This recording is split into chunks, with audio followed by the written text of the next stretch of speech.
everybody. Welcome back. Well, have you ever been kind of curious about what goes into the work that goes in behind running a winery? Yeah, you got to smash it with your feet, right? All those grapes.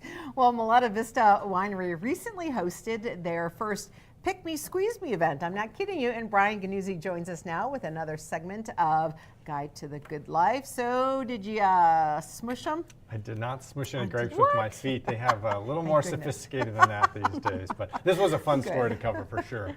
For the last harvest of the season, they invited in some enthusiastic wine connoisseurs to assist in the effort. They picked, squeezed, tasted, and learned about the challenges working at a vineyard and also about the joys of making wine. So what we're going to do is we're going to give you each a bucket, and for those that are really fast, we'll give you two. A quick drive in their mini Rolls Royce, and they're off to work. Probably two people on each row or something, and then one on each side. Pick everything. And pick everything, yep. Yep. Small ones, That's yep. what When we go to California or other places, you know, what do I want to do? If people are working in the vineyard, I want to go out and ask questions. And I thought, our customers don't have that opportunity a lot. Normally people don't get up on a Saturday morning to do other people's work for them, but today that was not the case.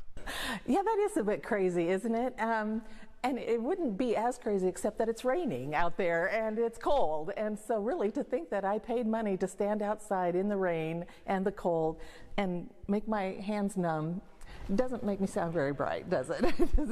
But it was fun. We get to see the process and feel the whole process without having a winery ourselves, a vineyard ourselves, and because it's an enormous job. There we go. Like a teacher, Mick loves to share his job and his passion with others. And today, class was in session. Very sweet.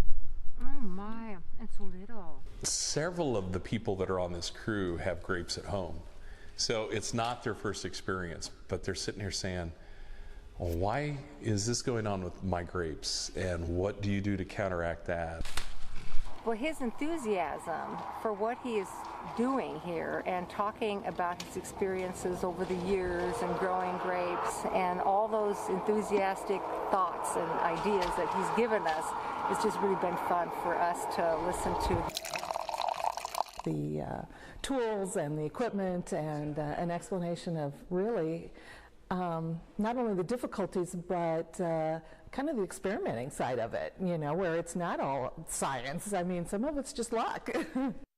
Teaching is what my background is in, and I guess it's because I do enjoy sharing. And so when you get into something that you're as passionate about as we are with the wines and the hospitality side, you do enjoy sharing it. And they pop that thing out. You know, today has been a good success, and so we hope that we'll be able to market this, and then next year we'll have to try to target Kansas City and St. Louis and Chicago and create something that they want to come enjoy the good life in central Nebraska here at Miletta Vista Winery.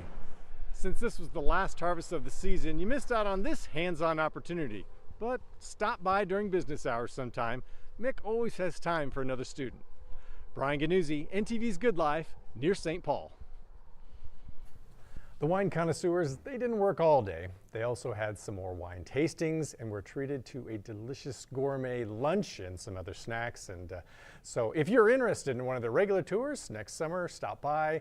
But if you want one of these hands-on event, just give them a call or contact them through their Facebook page. They're always interested to find out if more people are interested in doing this sort of thing. So That would be a lot of fun. How long does it take? How many acres and how long does it take them to get all those I do not know picks? how many acres they have, but they picked a chunk, and Wow. Mick always jokes that it's fun picking for about a half hour, and after that Yes. it turns into work. Yeah. So they did a little more than a half hour and then just kind of Yes. moved on and came in. Wow. But they were tapping the different wines that were in process, Yeah. and he could talk about that. And they were fascinated by it, and I was fascinated by it. It Yes. was a very Yeah. neat thing, and they're looking to grow it again, grow it in Very the future fun. into Were a they bigger event. All the Yeah. same variety of grapes then, or are there Oh, different I ones? think he said I'm going to guess wrong. Handful. of 9 different varieties, Wow. something like that. There's a number of varieties they have there. So I and, bet they learned a lot. Yeah. I'm sure they did. So And yes. you know, usually October, that was you shot that in October recently, or Yeah, was a it couple August? weeks ago. Yep. Usually October, it's pretty nice out. So unfortunately, they hit a cold spell, but